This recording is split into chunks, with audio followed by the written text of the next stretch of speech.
Hello viewers, তোমাদের জন্য আয়োজন চ্যানেল নিয়ে চলে এলাম আপনাদের মাঝে। মাংস খিচুড়ি ভুনা নিয়ে চলে এলাম।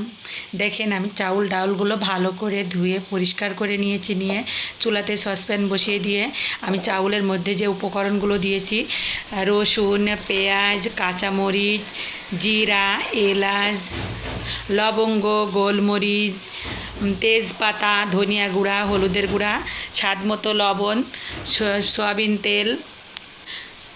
তেল দিয়ে ভালো করে হাতের সাহায্যে মাখিয়ে নিয়েছি। নিয়ে আমি চাউলটা কিন্তু ভালো করে ভেজে নিয়েছিলাম।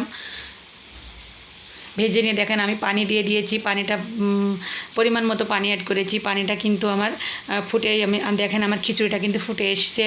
দেখেন আমি একটু ঢেকে দিব, নেড়ে চেড়ে ঢেকে দিব। অবশ্যই আমার রেসিপিটা আপনারা ধৈর্য সহকারে দেখবেন। ভালো লাগলে অবশ্যই কমেন্ট করে জানিয়ে দেন। দেখেন আমার মাংস রান্না করা মাংস আমি কিন্তু খিচুড়ির মধ্যে দিয়ে দিয়েছি। মাংসের রেসিপিটা হয়তো আপনাদের কাছে ভিডিওটা শেয়ার করিনি।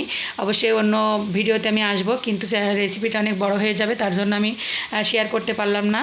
আমি অন্য ভিডিওতে অবশ্যই রেসিপিটা শেয়ার করব। দেখেন আমি কিন্তু ভালো করে নেড়ে চেড়ে নিচ্ছি।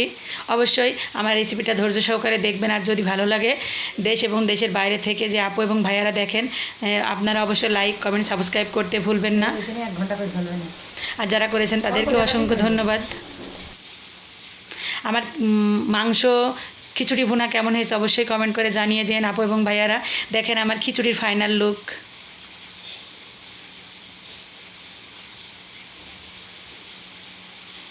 জানি না আমার কেন চ্যানেলে এরকম হচ্ছে। আমার সাবস্ক্রাইব কিন্তু কালকে থেকে আজকে 5 থেকে 6টা সাবস্ক্রাইব কেটে নিয়েছে।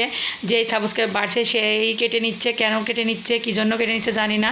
আপনাদের জানা থাকলে অবশ্যই জানেন। আজকের মতো এখানেই বিদায় নিচ্ছি। আল্লাহ হাফেজ।